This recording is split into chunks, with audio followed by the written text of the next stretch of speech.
ठाकुर जी को लगा गुड़ खाने का चस्का। किसी गांव में झझुमल नाम का एक गुड़ बेचने वाला अपनी पत्नी और 2 बेटों के साथ रहता था। उसकी पत्नी हर रोज गोपाल जी को भोग लगाती, आरती करती, उनका पूरा ध्यान रखती थी। उधर झझुमल दूर गांव में जाकर गुड़ बेचता था। इसी तरह उनकी जिंदगी अच्छे से चल रही थी। उसके बेटे बहुत नेक थे, परंतु दुर्भाग्यवश झझुमल की पत्नी अचानक चल बसी। झझुमल बहुत उदास रहने लगा। फिर भगवान की जो इच्छा मानकर वह फिर अपने काम वापस जाने लगा। उसके बेटे उसको समझाते कि बाबा, अब हम अच्छा कमा लेते हैं, आप अब घर बैठे। परंतु झझुमल ना माना। उसकी पत्नी रोज गोपाल जी को भोग लगाती थी।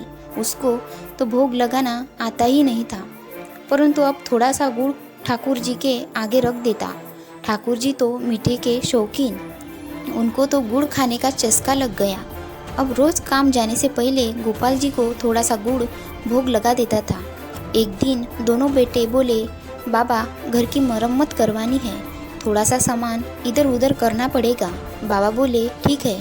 तो उन्होंने गोपाल जी को भी अलमारी में भूलवश रख दिया। घर का काम शुरू हो गया, पर गोपाल जी को अब गुड़ का भोग ना लगता। झझुमल अब रोज की तरह गांव में गुड़ बेचने गया। रास्ते में थोड़ा सा विश्राम करने के लिए एक वृक्ष के नीचे बैठ गया।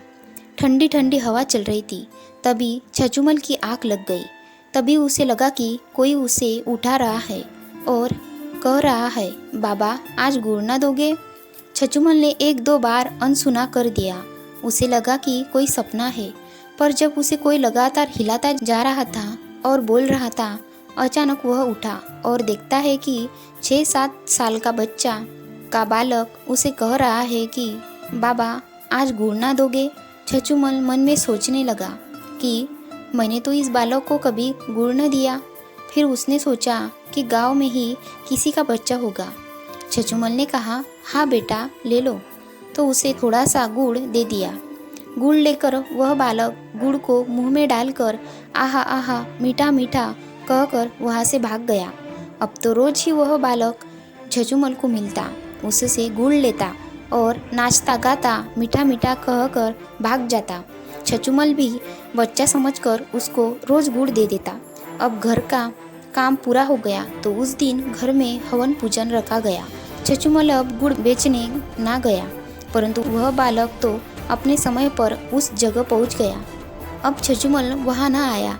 बालक ने तो घर जाकर मैया की जान खा ली और ताता थैया मचाने लगा। बोला, मुझे तो गुड़ ही चाहिए। मैया ने तो बहुत समझाया, बर्फी मिठाई सब लाकर दिए, लेकिन वह तो कहता, मैं तो गुड़ ही खाऊंगा। मैया से बालक का रोना सहन न हुआ और झझुमल के घर का पत्ता पूछते पूछते उसके घर पहुंच गई।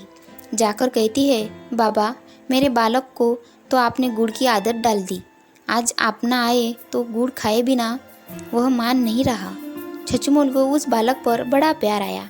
उसने उसको अपनी गोद में बिठाया और गोदी में बिठाकर गुड़ खिलाने लगा।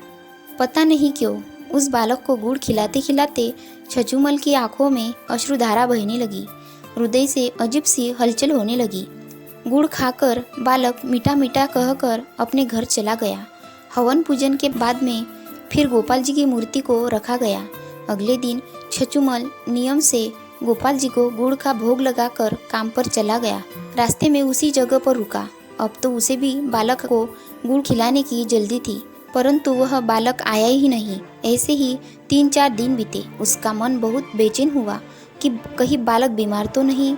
उसने गांव जाकर सबको बालक के बारे में पूछा तो सबने कहा कि ऐसा तो यहाँ कोई भी बालक नहीं रहता। वह हैरान परेशान होकर घर पहुँचा। घर पहुंचकर जब वह मंदिर में बैठा तो गोपाल जी की तरफ देखा। वह मंद मंद मुस्कुरा रहे थे, जैसे वह कह रहे हो, बाबा जी, मैं वही बालक हूँ। झझुमल का माथा ठनका। वह सोचने लगे कि यह तो साक्षात गोपाल जी मुझसे गुड़ खाने आते थे। वह कहने लगा, हे गोपाल जी, धन्य हो आप। गोपाल जी की ओर देख के उसकी आंखों में अश्रुधारा बहने लगी। दोस्तों, ये स्टोरी आपको कैसी लगी ये मुझे कमेंट्स बॉक्स में बताइए, और अच्छी लगी हो तो वीडियो को लाइक शेयर कमेंट्स करें। Thank you.